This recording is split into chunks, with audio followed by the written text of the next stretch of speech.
నమస్తే రమగారు. నమస్తే జయ. రమగారు, ఏదైనా చందమామ కథ, చాలా పెద్ద కథ, హ్మ్. ఒకటే దెబ్బ, ఒక్కసారితో అయిపోయేలాగా. పూర్వం కాశ్మీర్ రాజ్యానికి జయచంద్రుడు అని ఒక రాజు ఉండేవాడు. ఆయనకి శక్తిసింహుడని ఒక తమ్ముడు. జయసింహుడు, శక్తిసింహుడు. అయితే ఏమైంది, జయసింహుడు రాజుగా ఉండేవాడు. ఆయనకో కూతురు, శక్తిసింహుడికో కూతురు. కాకపోతే ఈ శక్తిసింహుడు కొంతమంది మంత్రులు, సామంతులతోటి స్నేహం చేసి అన్న మీద తిరుగుబాటు చేసి రాజ్యం లాగేసుకున్నాడు. వాళ్ళిద్దరూ శత్రువులైపోయారు. ఈ జయసింహుడు ఏం చేశాడంటే రాజ్యాన్ని విడిచిపెట్టి ఓడిపోయాడు కాబట్టి అడవుల్లోకి వెళ్ళిపోయాడు. ఆయన ఫాలోవర్స్ కొంతమంది చిన్న సైన్యం ఆయన వెనకాల పడి వెళ్ళిపోయింది. అయితే జయసింహుడికి ఒక కూతురు ఉంది కదా, లీలావతి ఆ పిల్ల పేరు. అది ఆ అమ్మాయి శక్తిసింహుడి కూతురు మాలతి, ఇద్దరు బాగా క్లోజ్గా ఉండేవాడు.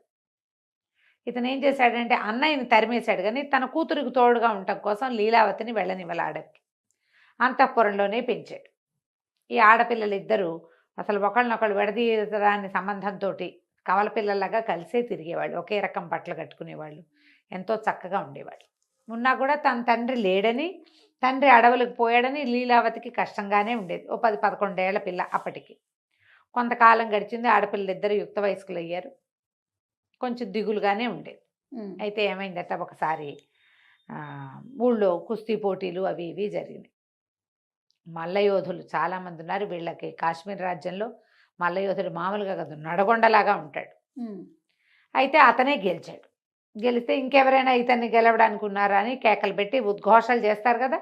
చేసేసరికల్లా ఒక కుర్రాడు నేను వస్తానన్నాడు. తీరా చూస్తే ఆ కుర్రాడు కొంచెం బలంగానే ఉన్నాడు, కానీ సుమారుగా ఉన్నాడు. ఇంత కొండలాగా ఉన్నవాడిని మామూలు వాడు ఏం చేస్తాడు? అయ్యో, ఆడపిల్లలిద్దరికి అబ్బాయి నచ్చాడు. అయ్యో, చిన్న కుర్రాడలే ఉన్నాడు, ఎక్కడ ఆగుతాడు వీడి ముందు అనుకున్నారు.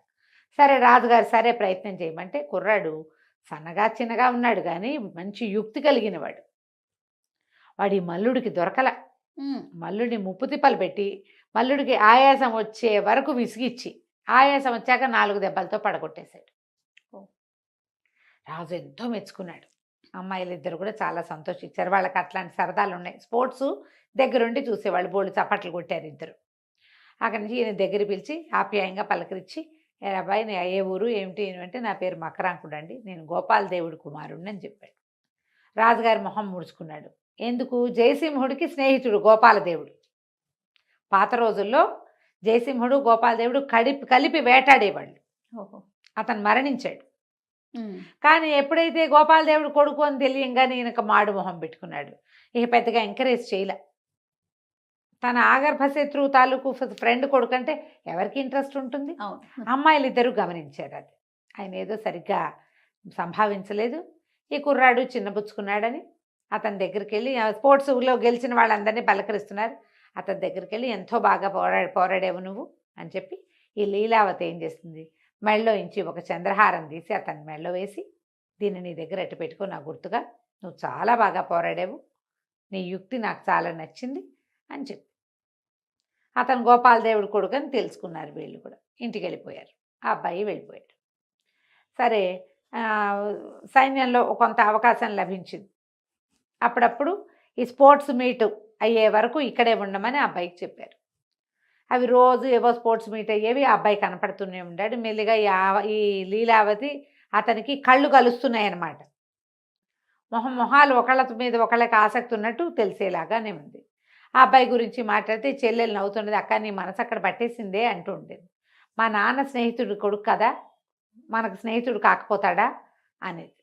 కొన్నాళ్ళ తర్వాత మకరాంకుడు అంటే విసుగు పుట్టేది ఈయనకి, ఈ రాజుగారికి, శక్తిసింహుడికి విసుక్కుంటూ ఉండేవాడు. ఒకనాడు ఏమనిపించింది, స్పోర్ట్స్ మీట్ చాలా రోజులు జరిగింది. ఈ మీట్కి వచ్చిన వాళ్ళందరూ కూడా మాలతి కంటే లీలావతిని మెచ్చుకునేవాళ్ళు. లీలావతి పెద్దది, ఆ పిల్ల తెలివిగా మాట్లాడేది. పైగా తండ్రి రాజుగా ఉన్నప్పటి నుంచే పుట్టింది అమ్మాయి. మొదటి నుంచి యువరాణి హోదాలో ఉండి వచ్చిన వాళ్ళని చూసుకోవటాలు అవన్నీ నేర్చుకుని ఉంది. కొంచెం తెలివిగలది. మాలతి ఉక్కరవ చిన్నపిల్ల. ఆ అమ్మాయికి అక్కయ్య వెనకాల తిరగటం, మామూలుగా రెండో వాళ్ళకి అవి రావు. రెండో వాళ్ళు పెద్దవాళ్ళ వెనకాల తోకల్లాగా తిరుగుతూ ఉంటారు. ఇప్పుడు ఈ పిల్లని పెట్టడం వల్ల మాలత అలాంటివన్నీ నేర్చుకోవాలి. ఆ ప్రోటోకాల్స్ అన్ని అక్కే చూస్తుంది. న్యాచురల్లీ కదా. నువ్వు ఆఖరి వాళ్ళని గమనించి, వాళ్ళకి చాలా రావు మర్యాదలు గిర్యాదలు చేతకావు. పెద్దవాళ్ళు అవన్నీ సమర్థిస్తారు. వీళ్ళు వాళ్ళ వెనకాల నీడల్లాగా తిరుగుతూ ఉంటారు. ఈ పిల్లకి నీడలా ఉండటం అలవాటైంది. అన్ని పెద్దమ్మాయే సమర్థిస్తుంది. ఇంక ఇప్పుడు చేసేది ఏముంది? అక్కడి నుంచి ఏమైంది, వచ్చిన వాళ్ళంతా వాళ్ళు వీళ్ళు ఆ దేశం నుంచి ఈ దేశం నుంచి వచ్చిన వాళ్ళంతా పెద్దమ్మాయి గారు భలే చురుకు అన్నలా మెచ్చుకునేవారు. గుండు మండిపోయేది. చిచ్చి ఈ పిల్లని ఉంచుకునేసరికి నా పిల్ల కనపడకుండా పోయిందని నువ్వు మీ నాన్నతో అడవికి వెళ్ళిపో, మీ నాన్న దగ్గరికి పో నువ్వు అంటాం మొదలెట్టాడు. మకరాంకుడి మీద చిరాగ్గా ఉంది, వాడు రోజు కనపడుతున్నాడు. ఇప్పుడు కొత్తగా ఈ పిల్లని అందరూ మెచ్చుకోవటం మొదలుపెట్టారు. దాంతో చిర్రెత్తుకొచ్చేసింది. సరే వెళ్ళిపో అనేసరికల్లా ఈ మాలతి పొలబోదిపోమని ఏడ్చింది. అదే నాన్న మీ ఇద్దరం ఒక ప్రాణంగా ఉన్నాం, అక్కయ్య లేకపోతే నేను ఉండను అంటే అట్లా కాదన్నాడు ఆయన. అట్లా కాదు, అది వాళ్ళ నాన్న దగ్గరికి వెళ్తే నువ్వు నీ తండ్రి దగ్గర ఉండాలి, దానికి వాళ్ళ నాన్న కావాలి నీకు వద్దా అని తిట్టాడు. పెళ్ళి ఒప్పుకుంది. కానీ ఏమనుకున్నారు, అసలు వీళ్ళకి చెప్పొద్దు, ఆయన ఏదో ఏర్పాటు చేస్తాడు, ఆ లోపలే మన ఇద్దరం వెళ్ళిపోతాం, పోయి అడవిలోనే ఉందాం నా పెద్దనాన్న దగ్గర అని చెప్పి అక్కయ్యని ఒప్పించింది. ఆ అమ్మాయికి తండ్రి దగ్గరికి వెళ్ళాలని ఉంది లీలావతికి, కానీ మాలతిని వదిలిపెట్టడం మీద పెద్ద ఆసక్తి లేదు. అది ఎటాగో వస్తానంటోంది కదా. సరే వీళ్ళు ఏం చేశారు, డబ్బు దశకం నగలు నాణ్యాలు ప్యాక్ చేసేసుకున్నారు. కానీ తమ వేషాలు తీసేసి సామాన్యులుగా ముతక బట్టలు వేసుకుని అడవి దారి పట్టి ఊళ్ళోంచి బయటికి వెళ్ళిపోయి ఇక ఊర్లన్నీ దాటే వరకు ఆ అడవి ఇంతేం దగ్గరలో లేదు, టౌన్కి ఎక్కడో ఉంది. వీళ్ళు ఒక సిటీలో నగరంలో ఉన్నారు. వెళ్ళగా వెళ్ళే దారంతా చేతిలో డబ్బులు ఉన్నాయి కదా, అన్ని చోట్ల తిండి తిప్పలు శుభ్రంగా నడిచాయి. వీళ్ళు ఏం ప్లాన్ చేసుకున్నారు, ఇట్లా ఆడపిల్లల్లాగా వెళ్తే ఇబ్బంది అవుతుంది, నేను నీకంటే పెద్దదాన్ని కొంచెం గైరుగా పెద్దగా పిల్లగా కనపడతా కాబట్టి నేను మగ వేషం వేసుకుంటా, నువ్వు చెల్లెలు వేషం వేయమంది. చెల్లెల్ని ఎట్లాగూ చెల్లెలకు అలవాటే, అది చెల్లిగానే ఉంటుంది. ఈ మగపిల్లాడి వేషం వేసుకుంది లీలావతి. ఓ పల్లెటూరి అన్న చెల్లెలు ఇవే వేషాలతో అన్ని ఊళ్ళలోనూ తిండి తిప్పలు చూసుకుని అడవి దగ్గరికి వెళ్ళేసరికి వాళ్ళ వల్ల అక్కడ ఏమీ లభించలే. వీళ్ళకి చెట్లు ఎక్కటాలు రాదు, తేనె పిండుకోవటం రాదు, దుంపలు కాల్చుకోవటం రాదు, పొయ్యి వెలిగించడం రాదు, ఏమీ రావు. అడవి లోపలికి వెళ్ళి కొద్దీ వెతుక్కోవాలి, వాళ్ళు ఎక్కడున్నారో తెలియదు. అవి ఎన్ని రోజులు పడతాయో తిండి తిప్పలు. అదే కదా, మొదటి రోజున్నర గడిచేసరికల్లా వేలబడిపోయారు. దాహం, మంచినీళ్ళు కావాలి, నీళ్లు ప్యాక్ చేసుకెళ్ళాలి, ఆ తెలివితేటలు రాలా వాళ్ళకి. ఊళ్ళల్లో అన్నీ లభిస్తున్నాయి, అక్కడ కూడా ఉంటాయి అనుకున్నారు. అక్కడి నుంచి చిన్నపిల్లేమో కాళ్ళు నొప్పులు పుడుతున్నాయని కూర్చోబడిపోయింది. ఈ లోపల ఎవరో కొంతమంది గొర్రెలు కాపర్లు వెళ్తున్నారు. వెళ్తుంటే ఓ కుర్రాడి దగ్గర తాబేటికి అయింది. బాబు మంచినీళ్ళు ఉన్నాయా అని కేకేసింది. వాడు వచ్చి నీళ్ళు ఇచ్చాడు. నీళ్ళు ఇస్తే మరి వీడు మగవేషంతో ఉంది కదా లీలావతి, మేము ఏదో పని మీద వచ్చాము, అడవిలో ఉందామని వచ్చాము, మరి ఇక్కడ ఏం అవకాశాలు దొరకలేదు, మా చెల్లెలు శోషొచ్చి పడిపోయేలాగా ఉంది, తిండి తిప్పలు ఏమైనా దొరుకుతాయి అంటే ఇతను ఏమన్నాడు, కొంచెం బాగా ముందుకెళ్తే ఒక గొర్రెలు కాపరి తన ఇల్లు అమ్మేసి వెళ్ళిపోదాం అనుకుంటున్నాడు. అడవిలో ఉంది వాళ్ళకి ఇల్లు, అక్కడికి వెళ్ళండి, అక్కడ ఉంటే ఈ పూట మీకు భోజనం లభిస్తుంది, వాళ్ళు ఏదో తిండి పెడతారంటే ఈ చెల్లెల్ని మంచినీళ్ళు ఇచ్చి మెల్లిగా లేవ తీసుకుపోయింది. సంచులు మోసుకుంటూ వెళ్ళారు అక్కా చెల్లి. వెళ్తే ఆ గొర్రెలు కాపరి ఏమన్నాడు, ఆ రాత్రికి వాళ్ళకి భోజనం పెట్టి అమ్మ ఇల్లు అమ్మేద్దాం అనుకుంటున్నాను అనేసరికల్లా ఈ ఇల్లు మాకే అమ్మేసే, మేము ఈ అడవిలో ఉంటాం, తాము డబ్బు దశకం తెచ్చుకున్నారుగా, డబ్బులు ఇచ్చేసి ఆ ఇల్లు తీసుకున్నారు. అక్కడి నుంచి మెల్లిగా కుస్తీ పట్టి ఆ ఇంట్లో 3-4 వారాలకు సరిపడా తిండి పదార్థాలు ఉన్నాయి. కొన్ని నెలలకు సరిపోతాయి, వారాలే కాదు నెలలకే. ధాన్యం ఉంది, పిండి ఉంది, తర్వాత ఏమో చుట్టుపక్కల అవి ఇవి కూర కాయ ఏవో కనపడుతున్నాయి. సరే మెల్లిగా పొయ్యి వెలిగించడం, 2-3 రోజులు ఉండండి అని నేర్చుకుని వాళ్ళ దగ్గర వాళ్ళు వెళ్ళిపోయాక అన్న చెల్లి వేషంతో అక్కా చెల్లి ఉండిపోయారు. అడవిలో తిరగటం మొదలుపెట్టారు. ఒక చోట లీలావతి అని పేరు చెక్కుంది చెట్టు మీద. వీళ్ళు ఏమనుకున్నారు, ఇది మకరాంకుడే చెక్కుంటాడు, ఎందుకంటే ఈ అమ్మాయికి పరిచయమైన మగవాడు ఇంకొకడు లేడు, పేరు చెక్కు ఉందంటే బహుశా ఆ అబ్బాయే అయి ఉంటాడని అనుకున్నారు. సరే ఏమైంది, ఇంతలో ఇంకో కథ ఇందులో. ఈ మకరాంకుడు ఎవరు, గోపాలదేవుడు అనే ఒక రాజ సామంతుని కుమారుడు. అతను కొంచెం చిన్నపిల్లాడిగా ఉండగానే తండ్రి చనిపోతే ఒక ఏజ్ వచ్చాక వాళ్ళ అన్నయ్య శశాంకుడికి అప్పచెప్పాడు తండ్రి చనిపోతూ, తమ్ముడు కూడా బాగా చూసుకోని. వీళ్ళిద్దరికీ ఒక 6-7 సంవత్సరాల వారం ఉంది. వాడు ముందు నుంచి అన్నయ్యతో తండ్రితోటి తిరిగి వాడు కాస్త గట్టిపడ్డాడు. ఈ అబ్బాయి చిన్నపిల్లాడిగా ఉండి ఇంట్లో ఉన్నాడు. తండ్రి చనిపోయేసరికల్లా క్రమంగా రోజులు గడిచే కొందికి ఈ శశాంకుడు, ఈ మకరాంకుడు ఇక్కడ ఉండి, వాడు పెద్దవాడి పేరు శశాంకుడు, రెండోవాడి పేరు మకరాంకుడు, వీడు రెండోవాడు. రోజులు గడిచే కొందికి ఈ పిల్లాడు ఇంట్లో పని వాళ్ళతో తిరిగి తన తండ్రి ఎట్లా ప్రవర్తించేవాడు, ఎలా ఉండేవాడు నేర్చుకుని హుందాగా బిహేవ్ చేయటం అది ప్రాక్టీస్ చేశాడు. శశాంకుడు ఫ్రెండ్స్ అంతా అనేవాళ్ళు, మీ తమ్ముడు రాజు అయిపోతాడు, అందరూ వాడిని గౌరవిస్తారు, వాడు మీ నాన్నలాగా ప్రవర్తిస్తాడు, అనేసరికి ఆ చిన్న రాజ్యం తమ్ముడికి భాగం పెట్టడం ఇష్టం లేకపోయింది. పైగా ఈ రాజ్యంలో ఏమైంది, తమ్ముడు అన్నయ్యని వెళ్ళగొట్టి రాజ్యాన్ని ఆక్యుపై చేసిన ప్రాంతం అది కాశ్మీర్ దేశం. వీళ్ళది చిన్న ప్లేస్ అవంతి. ఏం జరుగుతుంది, రేపొద్దున వీడిని ఇటాకే హుందాగా బాగున్నాడు అంటే రేపొద్దున వాడు రాజయ్య కూర్చుంటే వీడిని పెంచిన నేనేమవ్వాలి? ముందు నుంచి నేనే కదా వీడిని చూశాను. నాన్నకి బాగుండనప్పటి నుంచి తమ్ముడు సంగతి నేనే చూశాను.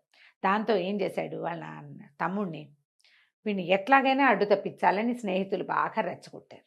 అన్నదమ్ముల్లో ఇలాంటి వ్యవహారాలు నడుస్తాయి, రాజ్యాల దగ్గర మరీ కుదురుతాయి. వాళ్ళు ఏమన్నారంటే, కాశ్మీర్ రాజ్యంలో స్పోర్ట్స్ మీట్ అవుతోంది, అక్కడ మల్ల యుద్ధం ఉంది, మీ తమ్ముడికి ఎలాగో మల్ల యుద్ధం అంటే ఇష్టము, అక్కడికి పంపించావంటే వాళ్ళ మల్లుడు వాడు నడగొండలాగా ఉంటాడు, పిల్లాన్ని పీక వేసి చంపేస్తాడు, పైగా ఎందుకు పనికి రాకుండా చేస్తాడు, చచ్చిపోతే అక్కడికి పంపించమని అక్కడికి ఎంకరేజ్ చేసేసరికల్లా వెళ్ళు స్పోర్ట్స్ మీట్కి వెళ్ళు, నువ్వు మన ఊరిని రిప్రజెంటేట్ చేయని తమ్ముడిని తోసాడు. ఆ తమ్ముడు అక్కడికి వెళ్తుంటే మధ్యదారిలో ఎవరో కనపడి హాత్తేరి నిన్ను చంపడానికే ప్లాన్ చేశారా అనేసరికి చాలా కష్టంతో వచ్చింది. ఏమిటి మా అన్నయ్యకి ఇలా వచ్చి పుట్టింది, సరే ఏదో చచ్చేపోదాంలే పోని, అక్కడ ఏదో పేరు తెచ్చుకుని గోపాలదేవుడి కొడుకు బాగా పోరాడాడని పేరు తెచ్చుకుని చచ్చిపోదామని వచ్చాడు. కానీ ఇక్కడ గెలిచాడు. ఈ గెలిచిన తర్వాత ఏమైంది, రాజుగారి 4 రోజులు కూడా సరిగ్గా చూడలేదు తాన్ని. మళ్ళీ వెనక్కి వెళ్ళేసరికల్లా గెలిచి ఇంటికి వచ్చేసరికల్లా శశాంకుడికి భయం వేసింది. అమ్మో వీడు వాణ్ణి కూడా గెలిచాడంటే మన కొంప ముంచేస్తాడని ఒకనాటి రాత్రి తమ్ముడున్న గదికి నిప్పు పెట్టిద్దాం అనుకున్నాడు. ఈ నౌకర్లలో ఉన్న ఒక ముసలివాడు అది గమనించి, బాబు ఇల్లు నిప్పు పెట్టేలాగా ఉన్నారు, నువ్వు పారిపోదు కానీ పద, నిన్ను ఎక్కడి నుంచో ఏదో పక్క నుంచి సందు నుంచి తీసుకుపోతానని ఈ కుర్రాన్ని వెంబడి పెట్టుకుని ఏదో పిచ్చి సందులోకి, పాడుబడిన ఇళ్ల సందులోకి తీసుకుపోయి కుర్రాన్ని దాటిచ్చేశాడు. అటు గది తగలబడిపోయింది కానీ మకరాంకుడు తప్పించుకున్నాడు. ఆ తప్పించుకున్న మకరాంకుడు అడవిలోకి చేరాడు. వీళ్ళ దగ్గర ఏమీ లేవు, రాత్రికి రాత్రి పారిపోయారు. కాయ కసురు తిన్నారు, సరిపోలా ఆహారం. ఇక నడవగా ఈ ముసలివాడు నౌకరు తీసుకొచ్చాడు కదా, వాడి వేళ పట్టును ఇంత తింటారు, పెద్ద వయసు వచ్చేసరికి ఎక్కువ తినలేరు, వేళ తప్పి ఉండలేరు. ఎక్కడో కళ్ళు తిరిగి పడిపోయేసరికల్లా ఈ మకరాంకుడు ఏం చేశాడు, నువ్వు ఇక్కడే పడుకో, నేను ఏమైనా నీళ్లు తిండి దొరుకుతుందేమో చూస్తానని మొత్తం వెతకడానికి వెళ్ళాడు. ఈ వెళ్ళి ఎక్కడికి వెళ్ళాడు, పాతరాజైన జయసింహుడు ఉన్న ప్రాంతానికి వెళ్ళాడు. అక్కడ వాళ్ళు ఒక 4-5 ఆశ్రమాలు లాంటివి, ఒక పర్ణశాల లాంటివి కట్టుకున్నారు. అప్పుడే వంట చేసుకున్నారు. ఆయన చూడడానికి వచ్చిన వాళ్ళు కొంతమంది ఉన్నారు, ఆయన ఆశ్రితులు కొంతమంది ఉన్నారు. వాళ్ళు అక్కడ వంట చేసుకుని తింటున్నారు. ఆ వంట చూడగానే మకరాంకుడు ఏమన్నాడు, కత్తిపుచ్చుకుని ఎవరైనా సరే ఆహారం ముట్టుకుంటే చంపేస్తాను, ఈ ఆహారం అంతా నాకు కావాలన్నాడు. అనేసరికి జయసింహుడు ఆశ్చర్యపోయి, ఎందుకు నాయన అంత కంగారు పడతావు, నీకు కావాలంటే తిను, ఆకలిస్తే తిను, దానికి ఎవరినైనా చంపడం కొట్టడం ఎందుకు, కావాలంటే ఇంకా కొంచెం వండించుకుందాం, మళ్ళీ వండుకుందాం, వాళ్ళంత ఆహార పదార్థాలని మనకు వచ్చిన భయం ఏమీ లేదని ఓదార్చాడు. దాంతో ఈ మకరాంకుడు సిగ్గుపడి, క్షమించండి, నేను కూడా జంతువులాగా ప్రవర్తిస్తున్నాను, ఆకలితోటి 3 రోజులు అయిపోయింది మేము అన్నం తిని, నాకంటే ముందు నా పనివాడు పాపం ముసలివాడు, వాడి వల్ల అయ్యేలాగా లేదు, కొంచెం ఆహారం ఇచ్చారంటే అతనికి ఇస్తానన్నాడు. సరే ఈయన కుర్రాన్ని కూర్చోబెట్టి భోజనం పెట్టి కొంచెం ఫుడ్ ప్యాక్ చేసి ఇచ్చాడు. మంచినీళ్ళు కించినీళ్ళు ఇచ్చి ఎవరో మనిషి సాయం పంపిస్తే ఆ ముసలి నౌకరికి కూడా అన్నం పెట్టి కాస్త వాడిని గోపికి తెచ్చాక వచ్చేసి ఈ పటాలం దగ్గరకు వచ్చాక ఆయన అడిగాడు, ఎవరి తాలూకు ఏంటంటే గోపాలదేవుడి 2వ కుమారుడు అనగానే ఆయన ఆశ్చర్యపోయాడు. అదేమిటో నేను చూసినప్పుడే అనుకున్నా, చూసిన మొహంలాగా ఉందని, మీ నాన్న నాకు చాలా స్నేహితుడు, మేమిద్దరం ఈ అడవిలో ఎన్నేళ్ళో వేటాడేమో, ఏమైంది ఏమిటి అంటే మా అన్నయ్య ఇట్లా చేశాడండి, పారిపోయి ఇచ్చాను అన్నాడు. తనని తమ్ముడు ఎట్లా చేశాడో తిండి అన్నయ్య. దాంతో ఆయన బాబు నా దగ్గరే ఉండు అని కుర్రాన్ని తన దగ్గరే ఉంచుకున్నాడు. ఈ అడవిలో తిరిగే క్రమంలో ఆ మకరాంకుడు ఇక్కడ చెట్టు మీద లీలావతి పేరు చెక్కాడు. ఈ అమ్మాయిలు అడవంతా వెతుకుతున్నారు కానీ ఆ జయసింహుడు ఎక్కడున్నాడో పట్టుకోలేకపోయారు. రోజు కాస్త దూరం వెతుక్కుంటూ వెళ్ళేవాళ్ళు. అక్కడి నుంచి ఈ నీలావతి వేషం మార్చుకుందిగా, తన పేరేమో పుష్కరుడు, మాలతి పేరేమో లక్ష్మి అని పెట్టుకుంది. ఈ పుష్కరుడి వేషంలోనే ఈ అమ్మాయి రోజు తిరిగేది, మగ వేషం కాబట్టి ఇబ్బంది లేదు. అడవిలో తిరుగుతుంటే ఒకనాడు మకరాంకుడు ఎదురుపడితే మాట్లాడుకున్నారు. మకరాంకుడు మెళ్ళో తనిచ్చిన చంద్రహారం ఉండడానికి గమనించి వీడు తన మీద మనసు పెట్టుకునే ఉన్నాడని, ఇతనే అక్కడ లీలావతి పేరు చెక్కాడని నిర్ధారణ చేసుకుంది. ఆ అమ్మాయికి ఇతని మీద ఇంట్రెస్ట్ ఉంది. ఎప్పుడైనా ఒకటి మీద ఇంట్రెస్ట్ వెళ్తే సంవత్సరం తర్వాత అయినా వాళ్ళని గుర్తుపడతారు, అంత తొందరగా మర్చిపోరు కదా.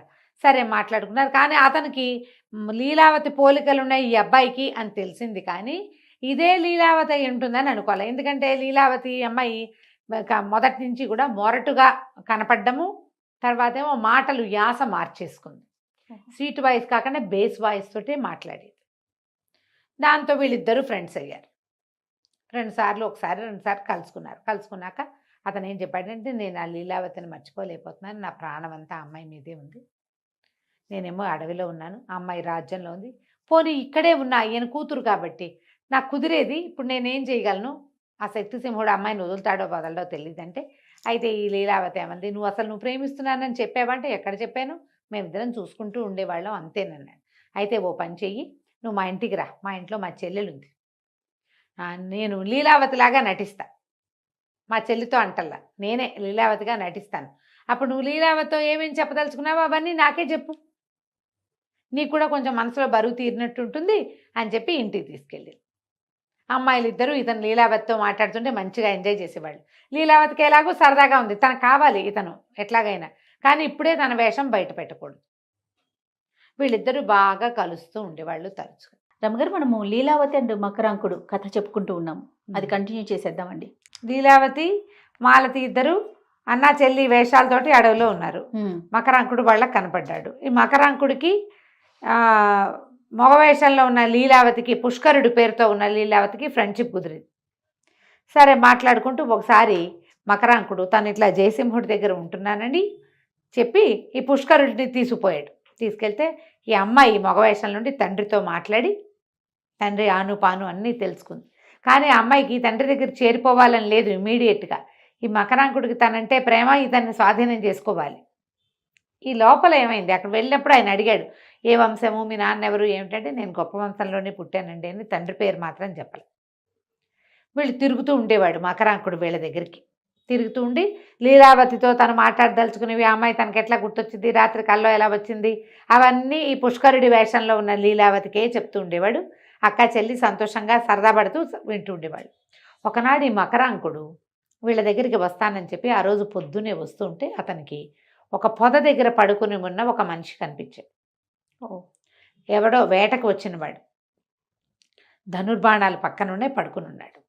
పడుకుని ఉంటే ఒక పెద్ద సర్పం ఉంది అతని పక్కన. ఉలిక్కిపడ్డాడు. ఇతను వెళ్ళి కాళ్ళ చప్పుడు వేసరికల్లా సర్పం బారిన పడిపోవాల్సింది. వీడు వెళ్ళేసరికి పాము పారిపోయింది. ఇంకొంచెం ముందుకు వెళ్ళేసరికల్లా రెండో పక్క నుంచి ఒక సింహం వాడికేసే చూస్తుంది, పడుకున్న వాడికేసే. సింహం కానీ పులి కానీ కదలని వాటి మీద పడవు, చచ్చిపోయిన వాటి జోలికి వెళ్ళవు. మనుషులు పడుకున్నారనుకో, స్టిల్గా ఉంటే వాళ్ళ జోలికి వెళ్ళవు అవి. వాడు కదిలితేనే, వాడు కదలటం కోసం చూస్తోంది. ఎప్పుడైతే ఈ సింహం చూస్తుందో, అయ్యో పాము నుంచి తప్పించుకుని వీడెవడో సింహం నోట్లో పడేందుకు సిద్ధంగా ఉన్నాడే అని చెప్పి దగ్గరికి వెళ్ళేసరికి వీడికి కనపడింది, వీడు శశాంకుడు, తన అన్నయ్య. ఓహో, ఏ వేటకో వచ్చి ఉంటాడు, దారి తప్పి రాత్రి వెళ్ళలేకపోయాడు ఇంటికి, ఈ చెట్టు కింద పడుకున్నాడు. తెల్లారేసరికి సింహం చేరింది అక్కడ. అక్కడి నుంచి వెళ్ళిపోదామనిపించింది. తన్ని 2 సార్లు చంపేందుకు ప్రయత్నం చేశాడు అన్నయ్య. ఓసారి మల్ల యుద్ధానికి పంపాడు, రెండోసారి ఇంటికి నిప్పు పెట్టే ప్రయత్నం చేశాడు తను పడుకున్న గదికి. వాడిని రక్షించబుద్ధి కాల, కానీ ఒక్క అడుగేస్తే నాన్న గుర్తొచ్చాడు వాడికి. అన్నయ్య మాట విను, అన్నయ్య చెప్పినట్టు ఉండు అని చెప్పాడు. చచ్చిపోతుంటే వదిలిపెట్టచ్చా, వాడు చేస్తే చేశాడు. వాడి చుట్టుపక్కల మాట విని ఆస్తి 2 భాగాలు అవుతుందన్న దురాశకి లోనే చేశాడు. నాకు ఇప్పుడు ఏమీ లేదు, నాకు ఆస్తి వద్దు, స్వాస్తి వద్దు. ఎవడైనా మనిషి ఉన్నా కూడా రక్షించేవాడిని కదా, సొంత అన్నయ్యని నేను చేయొచ్చా ఇట్లా? తప్పనిపించింది. అక్కడి నుంచి సింహాన్ని కొట్టాడు, కర్ర బాణం వేసి. కొట్టేసరికి సింహం వాడి మీదకి దూకింది. ఇద్దరు హోరాహోరీ పోరాడేసరికి అలా ఈ పోరాట శబ్దాలకి, అరుపులకి, కేకలకి శశాంకుడు లేచి కూర్చున్నాడు. లేచి కూర్చుని చూస్తే ఏముంది, సింహంతో తన పక్కనే సింహంతో పోరాడుతున్న తమ్ముడు కనపడ్డాడు. వీటికి తెలిసింది ఆ సింహం తన మీదకి దూకపోతుంటే తమ్ముడు అడ్డం పడుతున్నాడు.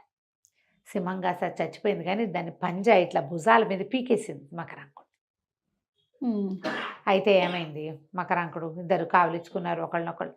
శశాంకుడు అన్నాడు, నేను నీకు ఎంత అన్యాయం చేయబోనాను, నువ్వు నన్ను బతికించేసావురా అంటే, ఇది ఒకటే కాదన్నయ్య, నీ మీద పాము కూడా పడిపోయింది, అది తప్పుకుని ఇది పడుతుంటే దీన్ని కొట్టాను అన్నాడు. అన్నాక ఏం చెప్పాడు, నువ్వు ఓ పని చెయ్యి, నేను జయసింహుడి దగ్గరికి వెళ్ళి కట్టు కట్టించుకుంటా, వాళ్ళ దగ్గర మందులునే, వెజ్ ఉన్నాడు అక్కడ వైద్యుడు. నువ్వు ఇట్లా ముందుకెళ్తే ఇట్లా రైతు పల్లెల వైపుకి ఒక గుడిసుంది, ఒక గొర్రెల వాళ్ళ పాకుంది, అందులో పుష్కరుడు అని నా స్నేహితుడు ఉన్నాడు, వాళ్ళ చెల్లెలు కూడా ఉంటుంది. పొద్దున్నే వాళ్ళ ఇంటికి వస్తానని చెప్పాను నేను, వాళ్ళు నా కోసం ఎదురు చూస్తూ ఉంటారు. నువ్వు పోయి అక్కడికి వెళ్ళి నేను రావట్లేదని, నాకు సింహం వల్ల నాకు దెబ్బ తగిలిందని చెప్పు అని చెప్పేసరికల్లా సరే. శశాంకుడు ఏం చేశాడు, శశాంకుడేమో మా లీలావతి మాలతి ఉన్న గుడిసెకు బయలుదేరాడు. మకరాంకుడేమో భుజం సింహం పీకిందిగా, కట్టుకట్టించుకోవడానికి జయసింహుడి దగ్గరికి వెళ్ళిపోయాడు. ఆ గుడిసె దగ్గరికి వెళ్ళిన పుష్కరుడికి వాకిట్లో బిందెతో మంచినీళ్ళు తెస్తున్న లక్ష్మీ రూపంలో ఉన్న మాలతి కనపడింది. ఆ పిల్ల అందానికి మూర్చిపోయాడు వీడు. ఏమిటి ఇంత బాగుంది అమ్మాయి, రాజకుమార్ తల్లే ఉంది అని ఆశ్చర్యపోయి, నేను శశాంకుడిని, మకరాంకుడు వాళ్ళ అన్నయ్యని, మీ అన్న ఉన్నాడా అని అడిగారు. అన్న ఉన్నాడు, లోపల ఉన్నాడని లోపల తీసుకెళ్తే అప్పుడు ఈమె పుష్కరుడు మా శశాంకుడు చెప్పాడనమాట, ఇక్కడ యాక్సిడెంట్ లాగా అయింది, ఓ సింహం నా మీద పడితే మా తమ్ముడు దాన్ని పోరాడాడు, మరి దెబ్బలు తగిలినాయి, కట్టుకట్టించుకోవటానికి జయసింహుల వారి దగ్గర వెజ్జున్నట్ట అక్కడికి వెళ్ళాడు అని చెప్పేసరికి ఈ పుష్కరుడు నుంచుని పాడాన పడిపోయాడు. శశాంకుడిని సింహం పీకేసింది అనగానే కళ్ళు తిరిగిపోయినాయి. వీడికి అర్థం కాల.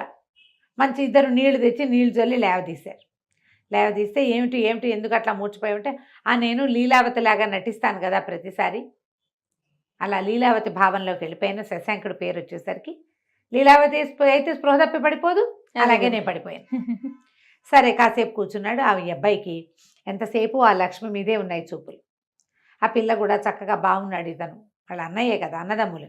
అక్కడి నుంచి అడిగింది, మీరు ఎట్లా మీ ఇద్దరు ఎట్లా కలిశారు, మీ ఇద్దరు ఏదో విడిపోయారని చెప్పాడే మాకు మకరాంకుడు అంటే, అవును నేను పొరపాటు చేశాను, నా తమ్ముడితోటి నేను వైరం కొని తెచ్చుకున్నాను అనవసరంగా, వాడు చాలా మంచివాడు, మా నాన్నలాగా చాలా సహృదయుడు, నేను ఇది ఎట్లా ప్యాచప్ చేసుకోవాలో కూడా నాకు అర్థం కావట్లేదు అని చెప్తే, లక్ష్మి పుష్కరుడు ఇద్దరు బాగా ఓదార్చారు. ఇప్పుడు కలిసిపోయారు మీ ఇద్దరు, హాయిగా కులాసాగా కలిసి ఉండండి, మీ తండ్రి లేడు తల్లి లేదు, అన్నదమ్ములే కదా కలిసి ఉండాలి. ఇప్పుడు మేము చూడండి మాకెవరు లేరు, మేము ఇద్దరం కలిసి ఉండట్లా, ఏముంది ఒక రాజ్యం 2 ముక్కలు అయితే అవుతుంది, ఏమైపోతుంది, ఎవడి ముక్క వాడు పాలించుకోండి చక్కగా అని బాగా ఎంకరేజ్ చేశారు. సరే మకరాంకుడు శశాంకుడిని కలిసిపోవాలని ఇతను ఊహించుకున్నాడు. ఇంతలో అక్కడికి వెళ్ళాడు కదా, మళ్ళీ వెనక్కి వెళ్ళిపోయాడు. ఇక్కడ వీళ్ళకి చెప్పి ఓ 2-3 గంటలు వీళ్ళ దగ్గర కూర్చుని మకరాంకుడు కోసం వీళ్ళు వండిన వంటంతా తిని శశాంకుడు జయసింహుడు ఉన్న దీని దగ్గరికి వెళ్ళి తమ్ముడికి చెప్పాడు, ఆ పుష్కరుడు ఏమిటోరా నీకు సింహం పీకిందనగానే కళ్ళు తిరిగి పడిపోయాడు విచిత్రంగా అంటే, అబ్బో ఏం లేదు, అతనికి నేనంటే చాలా ప్రేమ, అది ఇది అని మాట్లాడుకున్నాక శశాంకుడు చెప్పాడు, ఆ లక్ష్మి చాలా నచ్చింది నాకు, అమ్మాయిని పెళ్లి చేసుకోవాలనుకుంటున్నాను అని అడిగేసరికల్లా సరే పెళ్లి చేసుకుందు కానీ ఈ జయసింహుడితోటే చెప్పారు. ఆ రోజు వచ్చాడు కదా పుష్కరుడు, అతని చెల్లెల్ని మా అన్నయ్య పెళ్లి చేసుకుంటానంటున్నాడు అంటే, సరే పెళ్ళి ఇక్కడే చేసుకుందాం, ఇక్కడే చేస్తాను, వాళ్ళు కూడా అడవిలో ఉండే పిల్లలు ఎవరు లేరు, అన్నా చెల్లియే ఉన్నారు, పెళ్ళి ఇక్కడ చేద్దామంటే ఈ మకరాంకుడు కనిపించింది. నాకు కూడా లీలావతి దొరికితే ఎంత బాగుంటుంది, దొరకట్లేదు నాకు, నేను ఎట్లా తెచ్చుకోవాలో తెలియటం లేదని అక్కడికి వెళ్ళి వాళ్ళని పెళ్లి అప్పచెప్తే ఈ పుష్కరుడు ఏమన్నాడు, నిజంగా చెప్పు నీకు లీలావతిని పెళ్లి చేసుకోవాలని ఉందంటే, అక్షరాలా ఉంది, వాళ్ళ నాన్నకి రాజ్యం లేకపోయినా ఆయన అడవిలో ఉన్నా ఎలా ఉన్నా సరే లీలావతే కావాలి, ఎందుకంటే నేను మల్లుడితో యుద్ధం చేసినప్పుడు ఆ అమ్మాయికి నేను ఫలానా రాజ్యం తాలూకు చిన్న కొడుకు కుమారుడు అని తెలియదు, ఆ అమ్మాయి ఊరికే ఆ రాజుగారి దగ్గర పెరుగుతున్నటువంటి ఆయన శత్రువు యొక్క కూతురు, అప్పుడు ఆ అమ్మాయికి రాజ్యం లేదు, రాజ్యం ఉన్నది ఎవరికి, మాలతికి, లీలావతికి ఏం లేదు, రాజుగారి పెంపుడు కూతురు, ఆయన తన కూతురు కోసం ఆ పిల్లని చేరదీశాడు కానీ దానికేమో రాజ్యమో భోజ్యమో ఇద్దామని అయితే కాదు, కానీ నాకు పెళ్లి చేసుకోవాలని ఉందని చెప్పేసరికి మీరు పెళ్లి ఏర్పాట్లు చేసుకోండి, లీలావతి వచ్చే ఏర్పాట్లు మేము చేస్తామన్నారు. ఎట్లా అంటే సమాధానం లేదు, నీకెందుకు నేను తెప్పిస్తా కదా. అక్కడి నుంచి సరే పెళ్లి ఏర్పాట్లు అయినాయి. సరే పెళ్లి ఏర్పాట్లకి అన్న చెల్లి కలిసి వెళ్ళారు అక్కడికి. అంతా ముహూర్తం దగ్గర పడేసరికి అమ్మాయిని తయారు చేసి తీసుకొస్తామని చెప్పి ఇద్దరు అక్క అన్న తమ చెల్లె వేషంలో ఉన్నారుగా, వీళ్ళు కుటీరంలోకి వెళ్ళారు. వాళ్ళు వచ్చేటప్పుడే తమ సామాన్లన్నీ తెచ్చుకున్నారు.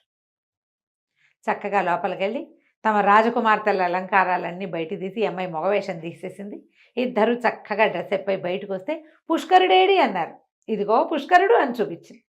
ఇప్పుడు ఇన్నాళ్ళు పుష్కరుడి వేషంలో ఉన్నది ఎవరు? లీలావతి. లీలావతి. ఎప్పుడైతే ఆడపిల్లల స్వరూపంలో కనపడ్డారో వాళ్ళని గుర్తుపట్టాడు జయసింహుడు. ఈ పిల్లలు తమ పిల్లల్లాగా ఉన్నారు. ఆయన ఆశ్చర్యపోయాడు, ఏమిటమ్మా ఇది అన్నాడు. అనేసరికి మాలతే చెప్పింది, మా నాన్న లీలావతిని ఇక్కడికి పంపించేద్దాం అనుకున్నాడు, అది లేకుండా ఉండలేక నేను వచ్చేసాను. మా నాన్నకి చెప్పి రాలేదు, మా నాన్నకి చెప్పలేదు, కానీ ఆయనకి వార్త వెళ్ళింది, ఎప్పుడో వస్తాడు. సరిగ్గా అదే సమయానికి గొర్రెల కాపర్లు కొందరు ఇచ్చిన వార్తలు తెలుసుకుని తన కూతురు పెంపుడు కూతురు ఇక్కడ ఉన్నారేమో చూడడానికి ఈయన కూడా బయలుదేరి వచ్చాడు. వీరసింహుడు కూడా, ఈ శక్తిసింహుడు, వీరసింహుడు కదా ఆయన పేరు, శక్తిసింహుడు రాజుగారి తమ్ముడు, మాలతి వాళ్ళ నాన్న. ఆయన వచ్చేసరికల్లా పెళ్ళి అయిపోయింది. ఇక్కడ ఇద్దరు ఆడపిల్లలు చక్కగా పెళ్ళిళ్ళు చేసేసుకుని మకరాంకుడిని శశాంకుడిని పెద్దండ్రికి దండాలు పెడుతున్నారు. దండం పెట్టే సమయానికి వచ్చేసరికి ఆయన నిర్ఘాంతపోయాడు. ఇదేమిటి ఇట్లా చేశారు? కానీ ఆయనకి మెల్లిగా అర్థమైంది, నేను చేసిందే పొరపాటు. మా రాజ్యంలో ఉన్న ప్రతి వాళ్ళకి జయసింహుడే కావాలి. ఆయనే మంచి రాజు, ఆయన కూతురే మంచి పిల్ల. నేను ఎప్పటికీ ప్రజల మనసు గెలవలేకపోయాను. కానీ శశాంకుడు తను పొరపాటు చేసిన మళ్ళీ సర్దుకుని తన తమ్ముడిని కలుపుకున్నాడు. నేనేమో అలా ఎందుకు చేయలేకపోతున్నాను నేను అని చెప్పి అన్నకి దండం పెట్టేశాడు. నువ్వు వచ్చి నీ రాజ్యం ఏలుకో, నేను నీ తమ్ముడుగా నీకు సహాయం చేస్తా. నేను రాజుగా ఉండలేను. నేను రాజుగా ఉన్నా కూడా రాజుకి తరతమ భేదం ఉండకూడదు. అందరూ ఒకటే, భగవంతుడు లాంటివాడు రాజు. నేను అట్లా ఉండలేకపోతున్నాను, నేను తమ్ముడుగానే ఉంటాను అని చెప్పేసి అన్నయ్యని తీసుకెళ్ళిపోయాడు. ఆడపిల్లలిద్దరూ చక్కగా శశాంకుడిని మకరాంకుడిని పెళ్లి చేసుకుని వాళ్ళ అవంతి నగరానికి వెళ్ళిపోయారు. తర్వాత కాలంలో వీళ్ళకి ఆడపిల్లలే కదా ఉంది. ఈ కాశ్మీర రాజ్యాన్ని అన్నదమ్ములిద్దరూ చెరిసగంగా పరిపాలించారు. చెరిసగంగా మరి మాలతి కూడా మా అక్క చెల్లి కలిసి ఉండాలని భావిస్తుంది. అలా కథ కంచికి మనం ఇంటికి. నమస్తే. నమస్తే జయ.